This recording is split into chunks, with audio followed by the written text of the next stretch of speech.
వారసత్వంగా మనం మన తల్లిదండ్రుల నుంచి ఆస్తిపాస్తుల్ని రకరకాల వస్తువుల్ని తీసుకుంటాం. కానీ నిజమైన వారసత్వం అంటే ఏంటి? ఏం తీసుకున్నాం? ఏది మనల్ని ముందుకు నడిపిస్తోంది? ఈ విషయాలన్నీ తెలియచేయాలనిపించింది రమ్మగారు. మంచి కాన్సెప్ట్. Thank you.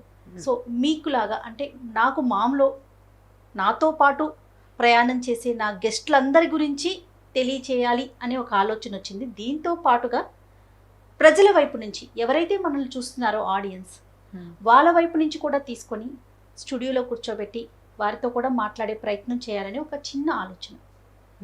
అందులో భాగంగా మీతో మొదలు పెడుతున్నాను. మీరు తల్లిదండ్రులు, ఓకే, కానీ ఇప్పుడు మనం తల్లి గురించే మాట్లాడుకుంటున్నాం కాబట్టి ఆవిడ నుంచి మీరు వారసత్వంగా ఏ ఏ గుణాలను తీసుకున్నారు, ఇంకా ఏది మిస్ చేశారు, ఏది ఉంటే బాగుందని అనిపించింది, ఇలాంటి విషయాలు మాట్లాడుకుందాం. ముందుగా అమ్మ పేరు. మా అమ్మ పేరు లక్ష్మీ తాయారు. అంటే జన్మస్థలం అండి? వైష్ణవుల్లో ఎక్కువగా తాయారు పేరు కనపడుతూ ఉంటుంది, అలా పెట్టబడిన పేరు అనమాట. జన్మస్థలం అమ్మ రేపల్లి దగ్గర ముక్తిపల్లి అని ఒక గ్రామంలో పుట్టారు. వాళ్ళ అమ్మగారు ఆవిడ 10-11 నెలల పిల్లగా ఉండగానే అమ్మమ్మ చనిపోయారు. ఏమైనా అనారోగ్యమో ఏమో మాకు అంత బాగా స్పష్టంగా తెలియదు, కానీ లేరు. అయితే మా తాతయ్య కూడా కొంచెం అమాయకంగా ఉండేవారు.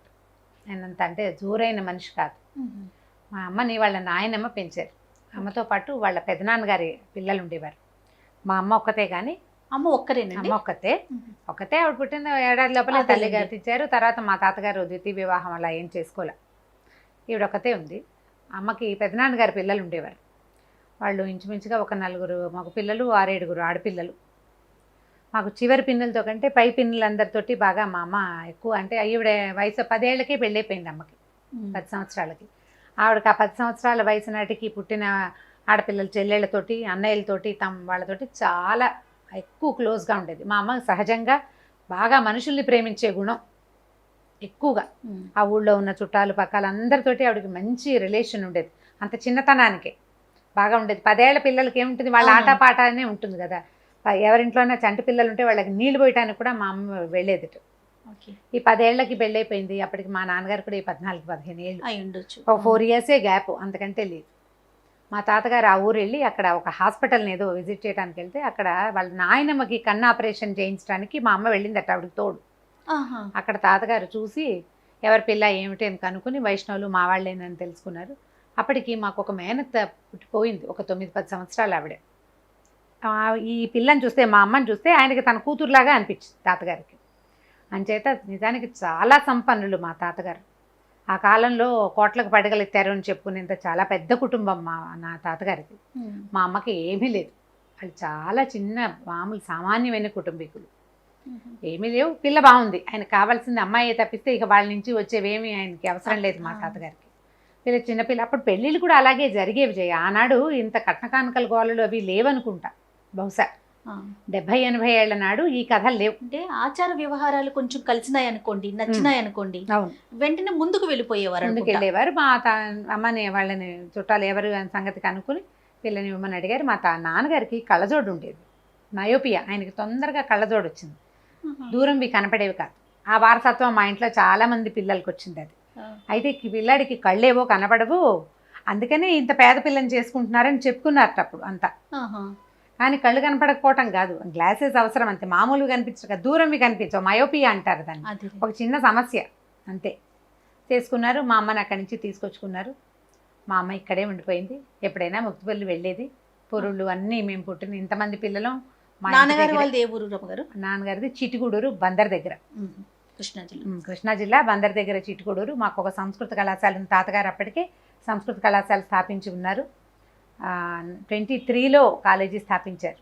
తాతగారి పేరు ఏంటండి? తాతగారి పేరు ఎస్టీజీ వరదాచార్యులు గారు.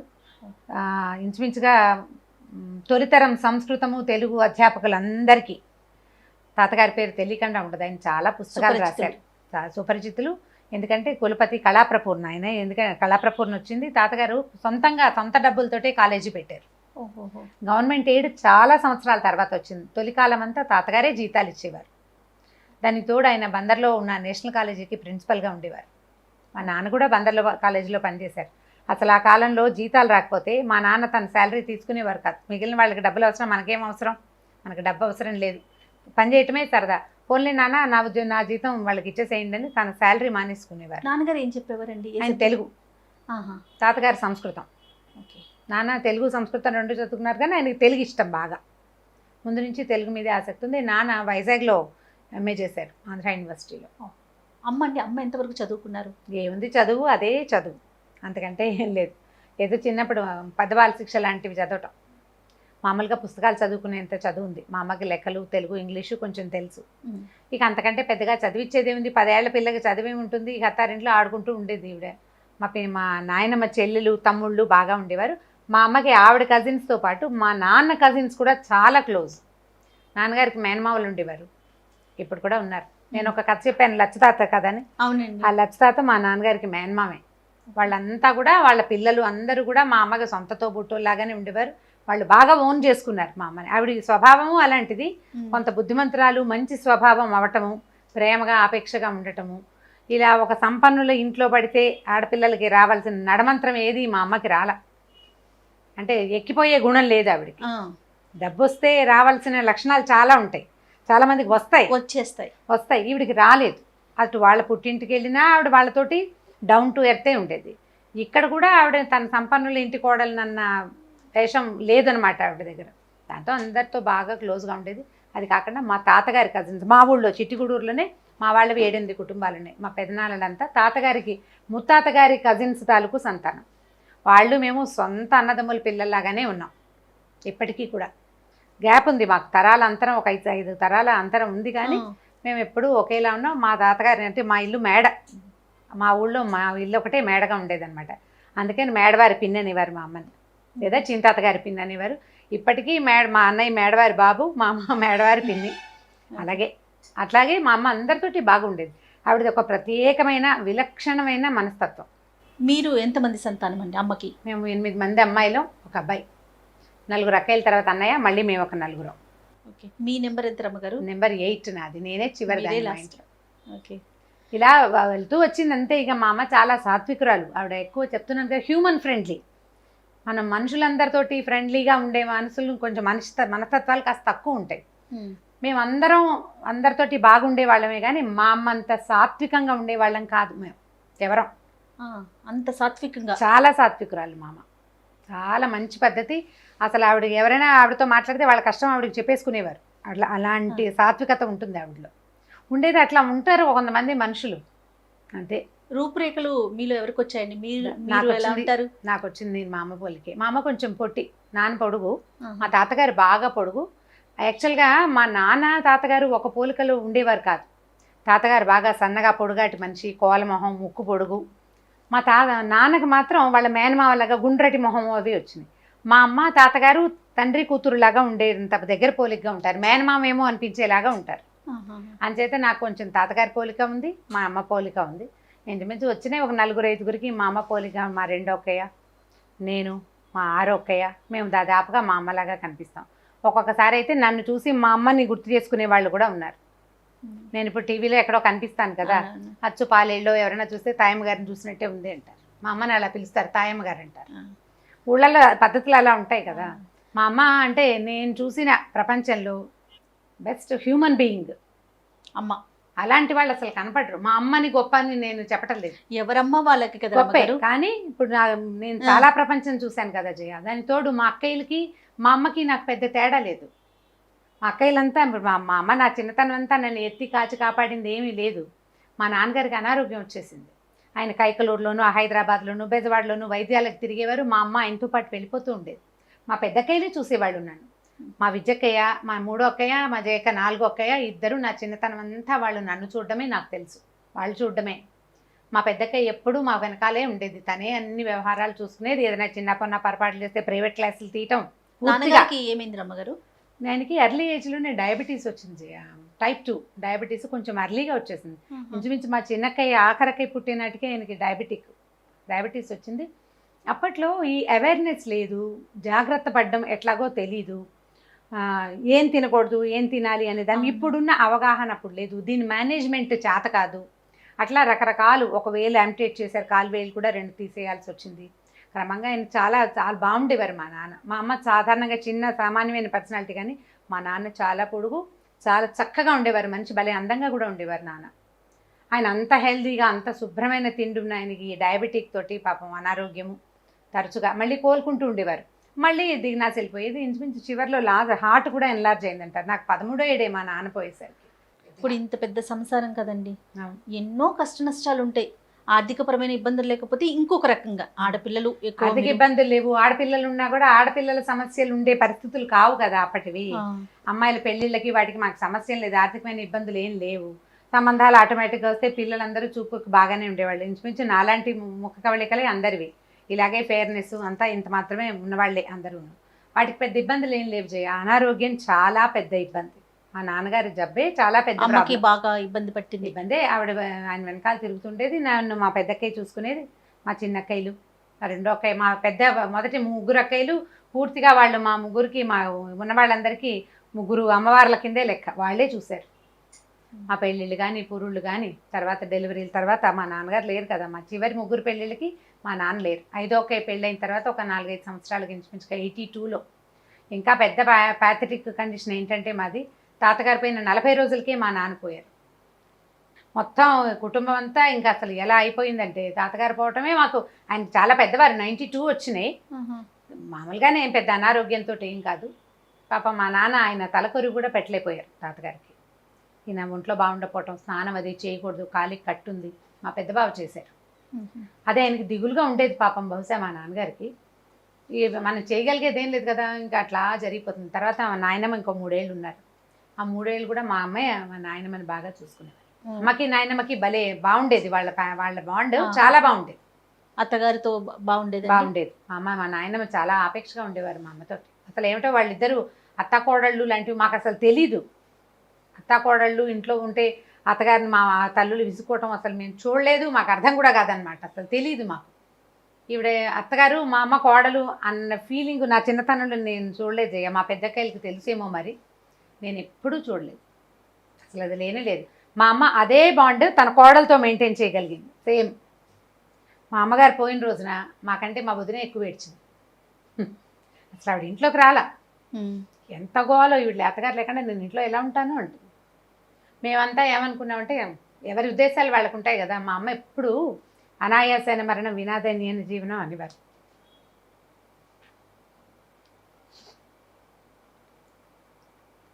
ఈ ఒక్క సెంటెన్స్ చెప్తేనే భలే కష్టంగా ఉంటుంది నాకు.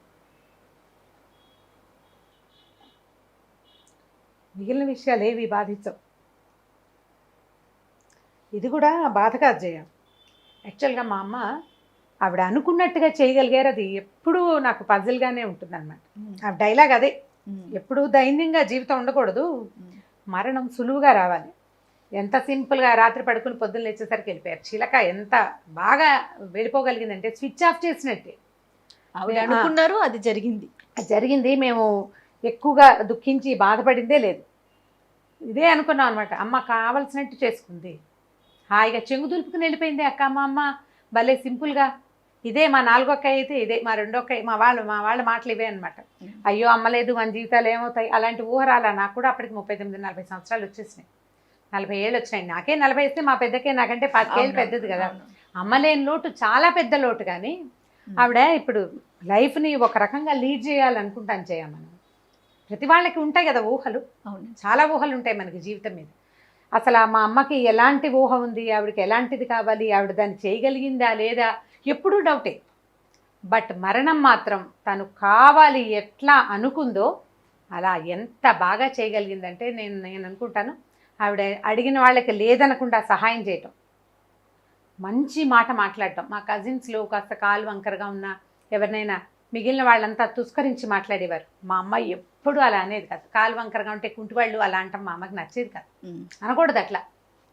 నువ్వెలా పుట్టావో భగవంతుడు పెట్టాడు, ముక్కు మూతి మనకెలా పెడతాడు, దానికి కూడా అలాగే పెట్టాడు. ఇప్పుడు నీ కాళ్ళు 2 సజావుగా ఇచ్చాడని దేవుడు గొప్ప అయిపోడు, అక్కడికి వచ్చేసరికి అది కుంటిదైపోదు దాని దగ్గరకు వచ్చేసరికి. అలా అనకూడదు అనుకునేది. ఎప్పుడు ఎవరిని వాళ్ళ అవకారాన్ని తీసి అనటమే మా అమ్మ ఇది కాదనమాట. అమ్మ పద్ధతే కాదు, అస్సలు చెడ్డ మాటే వచ్చేది కాదు మా అమ్మకి. ఆవిడ తలంపులోనే లేదు. ఎందుకంటే ఇప్పుడు నేను ఈ మాట చెప్తున్నాను, నేను ఎంత ఖచ్చితంగా ఇది చెప్పగలుగుతానంటే, చిట్టుగూడూరులో ఉన్న మొత్తం పాఠక జనం ఆ ఊర్లో ఉన్న పల్లెటూరు వాళ్ళు, ఆ ఊర్లో జనం అంతా. మా అమ్మ కజిన్స్, మా నాన్నగారి కజిన్స్, మా కజిన్స్, ఈ మొత్తం 3 సమూహాలు చాలా పెద్దవి. ప్రతి వాళ్ళు నేను అన్నమాట 100% కరెక్ట్ అని 100% చెప్తారు. ఇదే కాకుండా మా కాలేజీలో చదువుకున్న ఎంతోమంది విద్యార్థులు, ఎంతోమంది మా అమ్మ ఆపేక్షను చవి చూసిన ప్రతి వాళ్ళు ఇది 100% కరెక్టు, తాయమ్మ గారు మనుషుల రూపంలో ఉన్న దేవత అనాల్సిందే. మా అమ్మ గొప్పదేని ఎవరికి వాళ్ళకి మా అమ్మ తల్లులు గ్రేట్గా ఉంటారు. నా పిల్లలకి నేను గ్రేట్. మా అమ్మ చాలా కష్టపడింది అనిపిస్తుంది. మా అమ్మ కష్టపడిందో లేదో నాకు అసలు ఆలోచనే లేదు. కానీ ఆవిడ జీవించి ఉన్నంత కాలము పూర్తి మనిషిగా జీవించేందుకు ఆలోచించింది. అది తప్ప రెండోది చేయలేదు. మా అమ్మ పోయే ముందు కూడా అజయ నాకు ఆ వాక్యాలు ఇంకా అలా బ్రెయిన్లో ఉంటుంటాయి. ఏమిటో అమ్మ అలా ఉంది ధోరణి, మనం ఉంటామా ఎప్పటికైనా అలా అనిపిస్తుంది నాకు. ఎవరో ఒక పాప వచ్చింది, అది చిన్న స్కర్ట్ వేసుకుని ఎగురుతుంటే అప్పుడు మా అమ్మ గుర్తొచ్చింది. చిన్నప్పుడు అందరూ ఇట్లాగే పొట్టి పరికిణి నీళ్ళు వేసుకునే వాళ్ళు, స్కర్ట్లే ఎక్కువ వేసుకునేవాళ్ళం మన చిన్నప్పుడు కూడా అనేసి ఎంత ఒబ్బిడిగా కూర్చునేవాళ్ళు. జల్లును పాపాయి ఆవిడ చెల్లెళ్ళు, వాళ్ళ పెద్దనాన్నగారి పిల్లలు వేసుకున్నా కూడా చక్కగా ఒబ్బిడిగా కూర్చునేవారు, చక్కగా కూర్చునేవారు. అసలు ఆ ముచ్చట పడ్డం, ఆ జ్ఞాపకం చేసుకోవటం అసలు ఇంకెవరి దగ్గర నేను చూడలేదు అట్లా. ఏదన్నా అమ్మ చెప్పిన విషయం ఏదైనా ఒకటి చెప్తారా? ఆవిడ ఏదైనా ఒక సమస్యని ఫేస్ చేసి దాని నుంచి ఎలా బయటపడ్డారు, అలాంటి విషయం ఏదన్నా మీతో షేర్ అంత ఖచ్చితంగా అలాంటివి లేవు. కానీ ఉండేవి ఏవో చిన్న చిత్తగా కుటుంబాల్లో సంగతులు, ఏవో రకరకాల వ్యవహారాలు, చిన్నవి పెద్దవి. అప్పుడు అలా అయింది, ఇప్పుడు ఎలా అయింది, తాతగారు ఇట్లా అన్నారు, పెద్దనాన్న వాళ్ళతోటి ఇలా తగాదా వచ్చింది, వాళ్ళు మళ్ళీ సర్దుకున్నారు. మా నాన్న బాగా ఫ్రెండ్లీ మా అమ్మని చాలా ఫ్రెండ్లీగా చూసుకునేవారు. ఏమేమి వస్తాయి అంటాం అంటే పేరు పెట్టి పిలవటం పెద్దగా తెలియదు, కానీ అమ్మ లత అంటుండేవారు. లక్ష్మీ తాయారిని లత అనేవారు మా నాన్న. ఉత్తరాలు రాసేటప్పుడు కూడా లత అనే రాసేవారు. మా అమ్మకు ఉత్తరం రాసేవారు, రాసినప్పుడు లత అని రాసేవారు. మా అమ్మ కూడా అలాగే రాసేవారు. బాగా ఇష్టంగా ఉండేవారు, వాళ్ళిద్దరూ ఫ్రెండ్లీగా ఉండేవారు, ఎక్కువ మాట్లాడుకునేవారు. మా నాన్నతోటి ఆవిడకి ఏం పెద్ద సమస్యలు ఉన్నాయి అవి ఉన్నా కూడా ఆవిడ హ్యాండిల్ చేసుకుంటూ ఉండేది ఎప్పటికప్పుడు. అంతే, డెలివరీలు వరుసగా పిల్లలు, మేము చాలామంది ఉన్నాం కదా, ఇంచుమించు 40 ఏళ్ళ దాకా కంటూనే ఉంది మా అమ్మ. 39కో 40కో పుట్టాను నేను ఆవిడికి. మరి ఆ ఏజ్ దాకా కాన్పులతోటి సరిపోతుంది కదా. తర్వాత ఓ 10-12 సంవత్సరాలు ఏమో బాగున్నారు, ఖాళీగా ఉంది. మధ్యలో హిస్టెక్టమీ లాంటివి చేయించారు. ఇక అంతే, అట్లా జీవితం సాగుతుంది. ఇవేంటంటే పాతకాలపు జీవన విధానానికి ఇప్పటికీ చాలా తేడా ఉంది జయ. పల్లెటూళ్ళలో విపరీతమైన పనులు, వీళ్ళకి ఖాళీ సమయాలు అవి చాలా తక్కువ. మాకు గొడ్లు ఉండేవి బాగా. గొడ్ల పని అది మా అమ్మ చేయాల్సిన అవసరం మొదట్లో లేదు. నా చిన్నతనం మా నాన్న పోయే నాటికి మా వాకిట్లోకే తెస్తే మా అమ్మ కూడా పాలు తీసేవారు. పాలు తీయటము, పాలేళ్ళని చూసుకోవటము, వీళ్ళని చూడటము, మధ్యాహ్నం భోజనాలు పెట్టడము, మేము కూలీలు, ఆ తర్వాత ఏమో హాల్లో వడ్లు తెచ్చిపోయటము, వడ్ల బస్తాలు, ఉప్పరి వాళ్ళు రావటాలు, ఏమిటో రకరకాలుగా అలా పనులు నడుస్తూ ఉండేవి. ఇంతమంది ఉన్నారు పిల్లలు, ఆడపిల్లలు ఎవరో ఒకళ్ళు రావటం, పురుళ్ళు, పుణ్యాలు, పండగలు, పబ్బాలు, మధ్యలో సీమంతాలు, బారసాలు. అది కాకుండా మాకు దేవతార్చన, మడి కట్టుకుని దేవతార్చన ఉండేది మా ఇంట్లో. మా అమ్మ మడి కట్టుకునేవారు రోజు. ఇంచుమించు చివర లాస్ట్ పోయే నాటికి ఒక 2 సంవత్సరాల ముందు దాకా మడి కట్టుకున్నారు. ఆ తర్వాత ఇంకా కొద్దిగా మడి తగ్గించారు. ఎప్పుడైనా మా అన్నయ్యకు కుదరకపోతే ఆవిడ మడి కట్టుకునేవారు, కానీ తక్కువే. ఓవరాల్గా తక్కువ మడి కట్టుకుని వంట చేసుకోవటం, ఈ బట్టలు పైన ఆరేసుకోవటం. ఏ బట్టలు అవి కట్టుకోరు మామూలుగా, విడివి కట్టుకోరు. మడి చీర పైన ఒక కర్ర ఉండేది, ఇక ఎత్తి ఆ కర్ర మీద వేసి చిన్న కర్రతోటి దాన్ని లాగాలన్నమాట. బట్టలు ఆరేసుకోవటం, మడి బట్టలు. ఇన్ని రకాల వ్యవహారాల్లో తాపీదనం ఇప్పుడులాగా ఖాళీగా పోట్లాడుకునేందుకు దానికి మాట్లాడే తీరిక లేదు, పోట్లాడే తీరిక లేదు. పాతకాలం 50-60 ఏళ్ల నాటి జీవన విధానం వేరే, డిఫరెంట్ థింగ్ అది. అవునండి, అవును. ఇన్ని వస్తువులు ఎక్కడ రమ్మగారు, దానికి మనం చేసుకునే పనే కదా. దాని తోడు మా అమ్మ దగ్గర ఇంకొకటి నాకు చాలా ఇష్టం చేయాలి. నేను అంటే ఇప్పటికీ నేను అది పాటిస్తా. నేను మా అమ్మ దగ్గర నుంచి బాగా నేర్చుకున్న ఒకే ఒక అద్భుతమైన విషయం అదేననుకుంటాను నేను. అవునో కాదో మా అక్కయ్యలు ఇది విన్నవాళ్ళంతా చెప్పాల్సిందే, ఒప్పుకోవాలి వాళ్ళు. మా అమ్మ ఎవరైనా ఏదైనా పని చేస్తుంటే వాళ్ళతో పాటు ఆ పనిలో కూర్చునేవారు. ఇప్పుడు మినువులు బాగు చేయడానికి మనిషి వచ్చింది, మా అమ్మ కూడా అక్కడే కూర్చునేది, ఆవిడతో పాటు వాళ్ళతో పాటు పనిచేసేది. పిండి కొట్టిస్తే జల్లెడ పట్టడానికో ఏదో ఒక దానికి మా అమ్మ అక్కడ ఉండేది. వడియాలు పెట్టడానికి మా ఇంట్లో రంగమ్మ చాలా సంవత్సరాల నుంచి ఉంది. రంగమ్మ వడియాలు పెడితే మా అమ్మ పప్పు తను రుబ్బితే మా అమ్మాయి వడియాలు పెట్టేవారు, వదిలిపెట్టేవారు కాదు. ఎవరు పని చేస్తుంటే వాళ్ళతో పాటు తను కలిసి పని చేయించటం కాదు, వాళ్ళతో కలిసి పని చేయటం. అప్పుడు మేమేం చేసేవాళ్ళంటే మా ఇల్లు చాలా పెద్దది, పెద్ద పెద్ద హాల్స్, ప్రతి పండగకి హాల్స్ కడుక్కునేవాళ్ళం ఇల్లు. పాలేళ్ళు వస్తే వాళ్ళతో పాటు మేము కడిగేవాళ్ళం. మా అమ్మ నడుము వంచి చేయకపోతే ఎలాగా, మా దగ్గరుండి పని చేయించుకోవాలంటే నుంచుని చేయించుకోవటం కాదు, నడుము వంచి చేయాలి అన్నమాట. ఒక్కసారి ఎప్పుడో మేము ఎప్పుడు మాకు కూడా కడుగుడు పిచ్చి, అందరం చివరి వాళ్ళ ముగ్గురం చేస్తుంటేవాళ్ళం. మా పెద్దకాయలు కూడా అలా చేసేవాళ్ళేమో, వాళ్ళ పనులు నాకు తెలియదు, ఇది నాకు తెలుసు ఈ పని చేసేవాళ్ళు. నేను ఇప్పటికీ ఎవ్వరు మా ఇంట్లో పని చేయడానికి వచ్చినా నేను వాళ్ళతో పాటే ఉంటాను, పని చేస్తాను. నేను నిలబడి పని చేయించడం నా చరిత్రలోనే లేదు.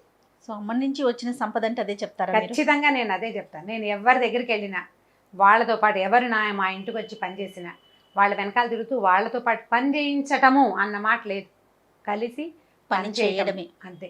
అందుకని నాకు 16 సంవత్సరాల నుంచి ఒకే కుటుంబం ఉంది నాకు, పని మనుషులు మారలేదు. ఏం చేయాలన్నా ఉల్లిపాయలు వలువు అంటే అది వలుస్తుంటే నేను అక్కడ కూర్చుంటాను, దాంతోపాటు నేను కూడా వలుస్తాను. గిన్నెలు సర్దు అంటే గిన్నెలు నేను కూడా సర్దుకుంటాను. అవి ఒక్కటి ఖచ్చితంగా నేను మా అమ్మ దగ్గర నుంచి నేర్చుకున్నాను. వాళ్ళతో పాటు కలిసి పనిచేస్తేనే వాళ్ళకి మన మీద ఆత్మీయత ఉంటుంది. అంతే కదా, వాళ్ళు మన పనిని మన పని అనుకోకుండా తన పని అనుకుని చేస్తారు.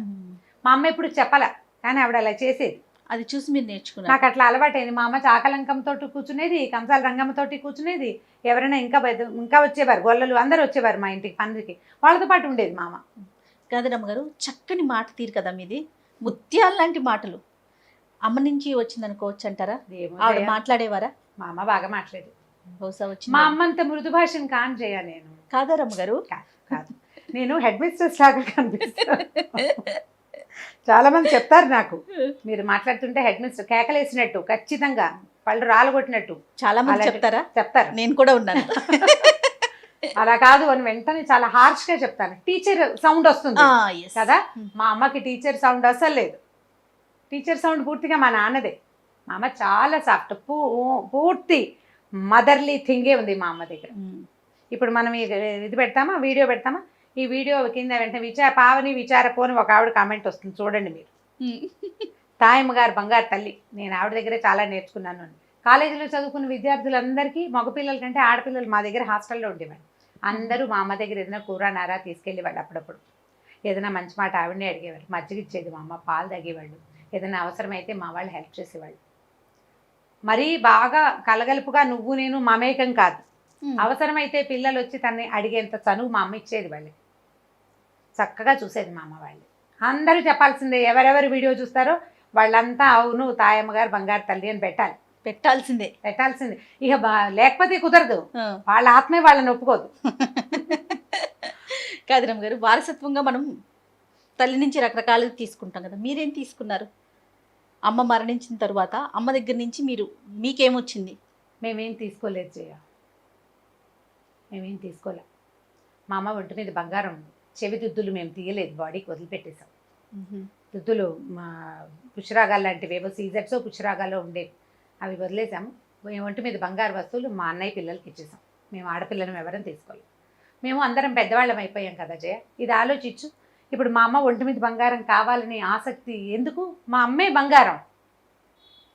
ఆవిడ గుణాలు ఒక్కటొచ్చినా, ఆవిడ లక్షణాలు ఒక్కటొచ్చినా చాలు. వచ్చినా ఏవో ఇన్హెరెంట్గా రాగలిగిన ముక్కు మొహం బై జీన్స్ ముక్కు మొహం వచ్చినాయి, కొంత పెట్టు గుణము, అందరితోటి బాగుండటము, అందరినీ చుట్టాలందరితోటి సమంగా చక్కగా ప్రవర్తించడం, అవన్నీ మా అమ్మ దగ్గర నుంచి వచ్చినవి. ఇంకెందుకు బంగారం మీద ఆసక్తి? మాకెవరికి ఏమీ లేదు. పెద్దకాయలు 4 పిల్లలకి అప్పుడు పెళ్ళిళ్ళు అయిపోయినాయి. మేము ఆఖరి వాళ్ళ 4కి మాకు ఒకతే అమ్మాయి ఉన్నది, ఒక అమ్మాయి, 4కి కలిపి ఒకతే పిల్ల. మేము మా అమ్మ బంగారం తీసుకుని ఏం చేయాలి? ఏమి మా అందరికీ ఏవో ఉన్నాయి, పెళ్ళప్పుడు పెట్టారు, తీసుకోవాలనిపించలే, ఎవరికీ అనిపించలేదు. అసలు అందరూ మూకమడిగానే, ఇందులో ఎవరైనా ఒకళ్ళు వెనక్కి ముందుకి అవ్వలేదు. ముందుకు వెనక్కి అయితే చిన్నవాళ్ళం మేమే అవ్వాలి. మేము ముందు నుంచి తీసుకునే ఉద్దేశంలో లేము. మా అమ్మ గోల్డ్ మేము తీసుకోలేదు. మా వదినే చివరి దాకా ఆవిడని బాగా చూసుకుంది. అయితే మా అమ్మ ఏమో మంచాన్ని పడలా, ఆరోగ్యంగానే ఉన్నారు. కానీ మా అమ్మ ఆవిడే 2 పూట్ల టిఫిన్ భోజనం అన్నీ చూసేది. మా అమ్మతో ఏ తగాదా పడలేదు. ఆవిడ ఇంట్లో విసిగిపోయి మా దగ్గరికి రాలా ఎప్పుడు. అమ్మ వదినతో విసుగు పుట్టి వచ్చింది దోక అసలు లేదు, ఎప్పుడు అట్లా జరగలేదు. ఆవిడ హాయిగా ఉంది, తన దగ్గర తను సుఖంగా ఉండేది తన ఇంట్లో. తను మా అన్నయ్య వదిన కూడా అని పెట్టలేదు. అన్నయ్య పిల్లలు 3 ఉన్నారు, ఒక పిల్లకి చిన్న పిల్ల, దానికి ఇంకా పెళ్ళి అవ్వలేదు అప్పటికి. అందుకని పిల్లలకి ఇచ్చుకుంటాము అని చెప్పి బంగారం మా దగ్గర ఉన్నా మేము ఎవరం అవైల్ చేయలే, దాన్ని వారసత్వంగా తీసుకోలే. ఓకే, పిల్లల్ని ఇలా చూసుకోవాలి అలా చూసుకోవాలి అని ఏమన్నా కలలు కనేవారు అమ్మగారు? మీకు సంబంధించి మీరు ఎలా ఉండాలని అమ్మ కోరుకునేవారు? మా అమ్మకి నీట్నెస్, పొద్దున్నే స్నానం చేయటం, అదొకటి. తల దూకోవటం, పిల్లల్ని మురిగ్గా లేకుండా చక్కగా నీట్గా పిల్లల్ని ఉంచటం, ఎక్కువ కొట్టకూడదు, పిల్లల్ని కేకలేయకూడదు. అసలు మా ఆఖరక్కయ్య మా బావగారు అయితే ఊరు పంపించేవారు. అహ్మదాబాద్ నుంచి వచ్చేది మా అక్కయ్య. వచ్చేటప్పుడు అత్తగారికి మురిగ్గా బట్టలు, పాత బట్టలు ఉంటే ఇష్టం ఉండదని కొత్త బట్టలు కొని పంపించేవారు. ఆయనకి అలా అనిపించేది అనమాట. మా అమ్మకి అట్లా పిల్లలు చక్కగా పువ్వులాగా మంచి చక్కటి బట్టలు వేసుకుని అలా ఉండాలి, పిల్లలు మురిగ్గా ఉండకూడదు, చక్కగా తొందరగా స్నానాలు చేసి పెందరాళ్ళే స్నానం చేయటము, చకచకా పనులు చేయటము. మా అమ్మకి అది చాలా ఆవిడకి ఇష్టమైన విషయం అదే. మీరందరూ పిల్లలంతా కూడా అలా ఉండాలని కోరుకునేవారు. ఎవరింటికి ఇప్పుడు మా బిల్డింగ్ మా దగ్గర ఉన్నారు కొన్ని రోజులు, ఆ పక్కంటి ఆవిడ చక్కగా పొడిపొడిలాడుతూ బాగుంటాయి, ఏంటి ఎప్పుడు ఇలాగే ఉంటావు నువ్వు, చూడు అమ్మ ఎంత చక్కగా ఉందో, పొడిపొడిలాడుతూ చక్కగా ఉండేది, ఎంతో బాగుంది, అలా ఉండాలని కోరుకునేది ఆవిడ. బాగా తను చెప్పదలుచుకుంది అదొకటే మ్యాటర్ అంతే. కాదు గారు, ఇంత చక్కని పేరు వచ్చింది మీకు. నాకు తెలిసి సోషల్ మీడియాలో రమారావి అన్న పేరు తెలియని వ్యక్తి ఉన్నారంటే నిజంగా సందేహం లేదు. భగవంతుడు ఇచ్చిన వరం కదా. మీకు ఎప్పుడైనా అనిపించింది అమ్ముంటే బాగుండేది అంటే? మీ పేరుని, ఇప్పుడు మన పేరుని మన తల్లిదండ్రులు ఎంతో సంతోషిస్తారు కదా, ఆ భావన మీకు ఎప్పుడు అంటే? అడగటానికి నాకు మాట కూడా రావట్లేదు చూడండి. అలాంటి భావన అమ్ముంటే బాగుండేది అనిపిస్తుంది. మా పెద్దక్కయ్య అంటుంది, అమ్ముంటే చాలా సంతోషించేది. అంటే నేను అంత పెద్దగా బాగా చదువుకోలేదు నేను చిన్నప్పుడు, మంచి మార్కులు అయినా తెలివి ఉంది, కానీ నా తెలివి అటు ఇటు స్కాటర్డ్గా పోయింది. అంత బుద్ధిమంతురాలైన పిల్లని కాను నేను చిన్నప్పుడు. బాగా గట్టిగా చదువుకోవటము అలా చేయలే. సంగీతం అవి నేర్చుకోవడానికి వెళ్ళేదాన్ని, కానీ నాకు సరిగమల సంగీతం ఆసక్తి లేక లలిత సంగీతం నేర్చుకునేదాన్ని. అంతే. అలాంటిదే తప్పిస్తే ఇది బాగా కుదురైన చక్కగా పైకి వచ్చే ధోరణి నా తత్వంలో లేదు. అలాంటి నేను అగ్లీ డక్లింగ్ మా ఇంట్లో. అలాంటి దానికి ఇలాంటి ఒక పేరు రావటం మా అమ్మ ఉంటే చాలా సంతోషించేది. నేను మా అమ్మ లేదని, మా పెద్ద బావ లేరని రెండు విషయాలను కొంచెం హర్టింగ్గానే ఉంటుంది నాకు, అలాగే అనిపిస్తుంది. మా పెద్ద బావ కూడా చాలా ఆసక్తి ఆయనకి, పుట్టి టీవీలోకి వెళ్ళిపోవాలి అనేవారు. నేను ఎక్కడైనా ప్రోగ్రాంలు బందర్లో పాడుతూ ఉండేవాళ్ళం, ప్రోగ్రామ్స్లో పాడినప్పుడు అక్కయ్య పుట్టిన టీవీలోకి పంపించాలి అనేవారు. మా బావ మా అమ్మని అక్కయ్య అనేవారు. ద్వాదశి భోజనం చేయడానికి వచ్చేవారు. వచ్చినప్పుడు టీవీలోకి పంపిస్తే అప్పుడు లెహర్ సంగీత్ అని ఒక ప్రోగ్రామ్ వచ్చేది టీవీలో, నేషనల్ ఛానల్లో. వస్తే ఆ ప్రోగ్రామ్కి ఢిల్లీ పంపించి కుట్టిని పాడించాలి, ఇక్కడ బాగా పాడుతుంది అనేవారు. ఆవిడేమనేవారు అమ్మగారు? అంటే టీవీలో అనేది ఎంకరేజ్ చేసేవారా? అప్పటికి మా వసంత మా 5కే న్యూస్ ఛానల్లో ఏదో ఒక 2 ఇంటర్వ్యూలు చేసింది. మా అమ్మకి ఇష్టంగా ఉండేది, ఆవిడకి ఇష్టమేం లేదు. సినిమాల్లోకి వెళ్ళకూడదు, టీవీలోకి వెళ్ళకూడదు, నలుగురికి మా పిల్లలు కనపడకూడదు, అలాంటి ధోరణి లేదు అసలు. అది లేదు. టీవీలోకి ఎందుకు వెళ్ళావు అని మా వసంతని మా అమ్మాయి అనలా. కొంత 2-3 ప్రోగ్రాంలు ఎక్కువ చేయలేకపోయింది. తను టీవీ ప్రోగ్రామ్స్ చేసిన టైంలోనే మా బావగారి ట్రాన్స్ఫర్ అయింది.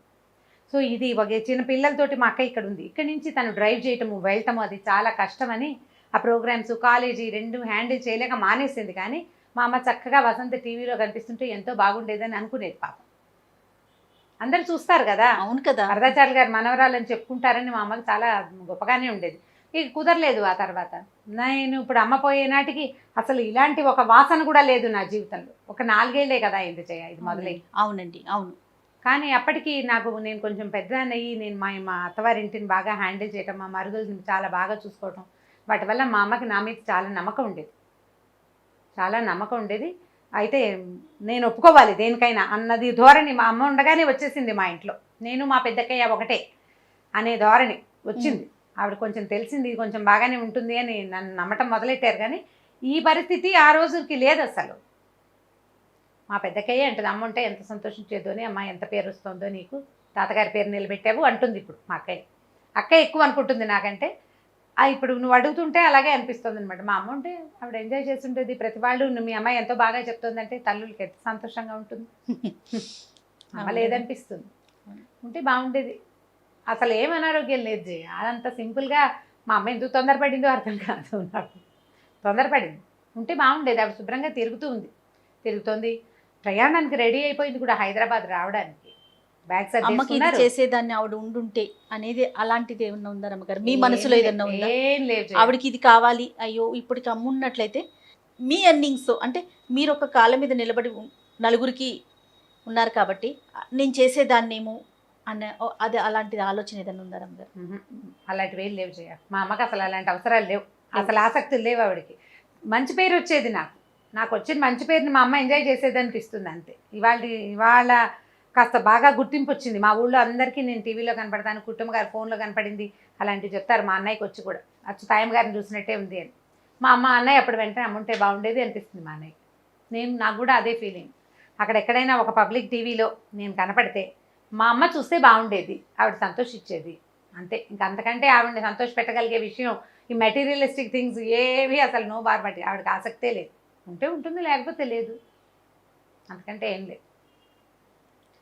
మళ్ళీ జన్మంటూ ఉంటే ఏం కోరుకుంటారు మీరు? నేను మా అమ్మలాగే పుట్టాలని కోరుకుంటాను జయ. మీరు అమ్మలాగా పుట్టాలనుకుంటారా? నేను మా అమ్మకు కూతురుగా ఉంటే నేను ఇలాగే ఉంటాను. నేను ఇప్పుడున్నట్టే ఉంటాను. నేను ఇప్పుడున్న నాది నాకు అంత సంతోషాన్ని ఇవ్వదు. మా అమ్మలాగా పూర్తిగా సర్వమానవ సౌభ్రాతృత్వాన్ని నమ్మి పూర్తి హ్యూమన్ థింగ్, పూర్తిగా మానవత్వం మూర్తి భవించినట్టుగా ఉండటమే ఇష్టం నాకు. అది భగవంతుడికి తొందరగా చేరువయ్యే మార్గం. ఇదివరకు నాకు ఈ ఐడియాలజీ లేదు జయ. చిన్నప్పుడు నాకు తెలియదు. మా ఇంట్లో భగవద్గీతలు అవి విండాలు అవి ఏం తెలియవు. అసలు ఆలోచన లేదు. మా తాతగారికి విద్యార్థులు చదువు చెప్పడం, ఎవరికైనా చదువు చెప్పడం, ఎవరైనా జీవితంలో పైకి వచ్చేందుకు సహాయం చేయటం, విద్యార్థులకి బాగా చదువు చెప్పడం, ఎక్కడా కొరత లేకుండా ఉండటం, వాళ్ళకు ఉద్యోగ అవకాశాలు ఉంటే తప్పనిసరిగా ఉద్యోగ అవకాశాలు ఇప్పించటం, అవి ఆయన ఆసక్తి. మా అమ్మకి అది చాలా ఇష్టం. ఎవరికైనా ఏదైనా చేయటం అంటే మా నాన్న కూడా అలాంటి వారి. మా అమ్మ నాన్న ఆ ఒక విషయంలో ఇతరులకు సహాయం చేసే విషయంలో వాళ్ళు ఎంత అంటే పార్వతీ పరమేశ్వర్లు అర్ధనారీశ్వర స్వరూపమే.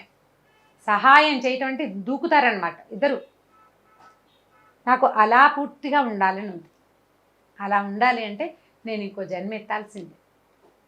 అది భగవంతుడికి చేరువ చేసే మార్గం. మా నాన్న అనారోగ్యం బాధపడుతూ ఎర్లీగా 50స్లోనే కాలం చేశారు, కానీ ఎక్కడో పుట్టుంటారు. కానీ ఆయన చేసిన సహాయాలన్నీ ఆయన్ని ఒక మంచి దశలో పుట్టుంచి ఉండొచ్చు. మా అమ్మ మళ్ళీ పుట్టదు. మా అమ్మ మళ్ళీ పుట్టే మనిషి కాదు. ఆవిడకి మోక్షం వచ్చేసింది. అందుకని ఆవిడకి అంత అనాయాస మరణం ఆవిడ కొని తీసుకురాగలిగింది, తను చేసుకోగలిగింది. నేను ఇదివరకటి కర్మ సిద్ధాంతపు ఆలోచనలు నాకు చిన్నప్పుడు ఉండేవి కాదు. బాగా 45-50 వచ్చేసరికి దానికి వయసు పెరిగే కొద్దికి నేను భగవద్గీత చదవటం మొదలుపెట్టాక నాకు అర్థమైంది అది. ఎవరు పూర్తిగా మానవత్వంతో ప్రవర్తించగలుగుతారో వాళ్ళు భగవంతుడికి అత్యంత చేరువలో ఉండే మనుషులు. వాళ్ళకి బాధలు, రాగద్వేషాలు, సంసారాలు ఇవన్నీ వాళ్ళని ఏం బాధించవు. ఉంటే ఉంటాయి, లేకపోతే లేదు. తావరాక మీద నీటి బొట్టులాగా ఉండటం మా అమ్మ అలా ఉండేది. ఆవిడ ఉండగలిగేది.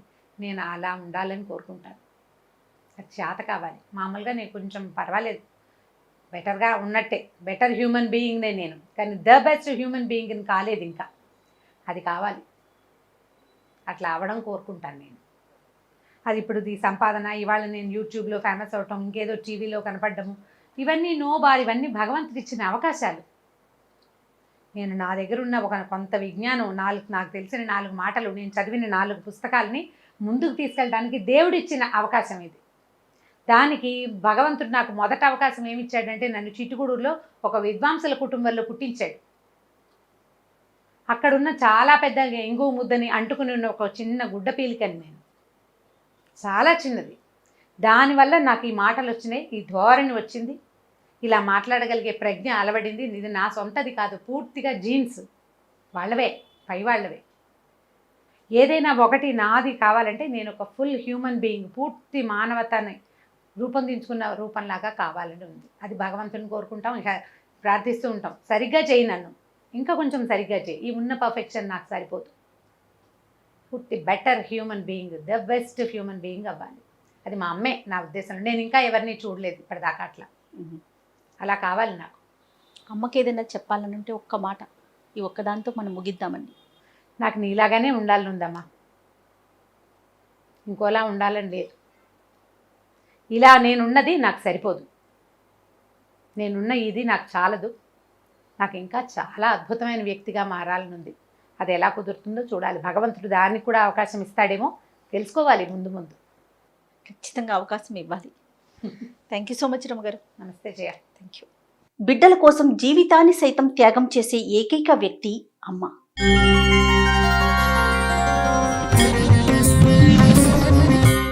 అటువంటి అమ్మనే సుమన్ టీవీ మామ్ ద్వారా గౌరవిద్దాం. మీ అమ్మని తీసుకొని మా స్టూడియోకి రండి. దీనికి సంబంధించి పూర్తి వివరాలకై కింద స్క్రోల్ అవుతున్న నెంబర్కి వెంటనే కాల్ చేయండి.